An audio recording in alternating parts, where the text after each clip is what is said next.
Morning everybody. Well, while I'm sitting here, I thought I may as well do this overdue video for James. He's co-loading prohibited full stop. I'm sitting on a bay at the moment. I have got Biggleswade to Swindon and then Milton Keynes. And I'm just sitting here thinking, why can't I go to Milton Keynes first? It makes so much more sense like that as opposed to like that. I imagine it's booking times. What do they say? Cannons to the left of him, cannons to the right. Mine is not to reason why. Mine is just to do it and not ring the shipper and go, why can't I drop Milton Keynes first? I guess like when I turned up here this morning, they turned around and they said, what time's you due in? At 7 o'clock. I was at 10 to 7. I thought, you are not going to kick me for 10 minutes. And they didn't. So, yeah, so James, is co-loading prohibited full stop? And you'll be pleased to know the answer to this question is no, it's not. Having said that, to co-load on the CX is not an easy thing to do. Because if you get your first job, so you say, yeah, picking it up, deliver direct, no problem. And then another one pings up from the same area. What you've got to do is you've got to ring the shipper with that job and go, look, there's a possibility that I can do your job.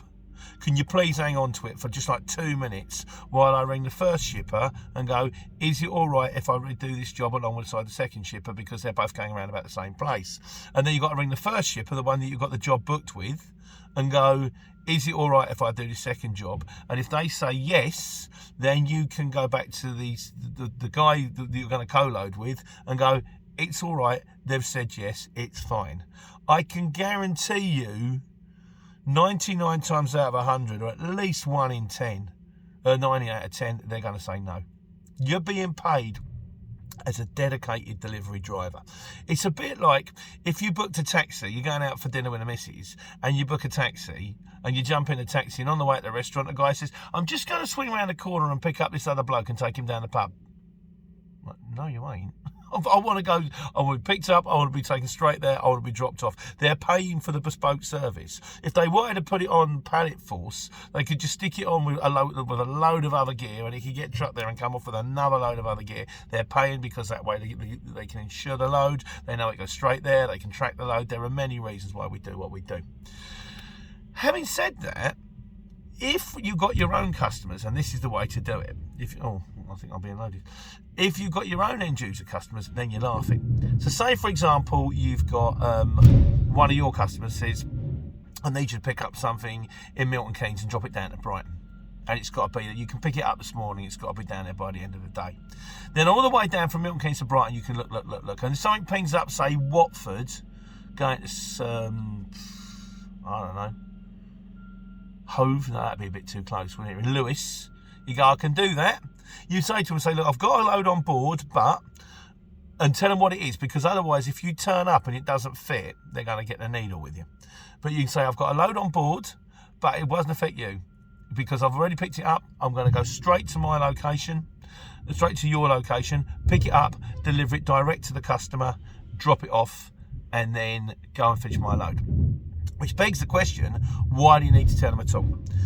The reason you need to tell them at all is sometimes, and again it's rare, the customer, it might have been booked at the end rather than the beginning, and they have booked a dedicated vehicle. So if you open up your van doors and you're about to take out their very expensive chandelier and they see next to it you've got a gearbox, they go, what's that?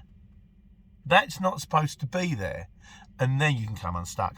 But that doesn't happen very often. Normally, most people in that situation, most shippers would say, no, that's absolutely fine, mate. If you give them the right price and you do what you say you're going to do, you won't come unstuck. So there you go, James.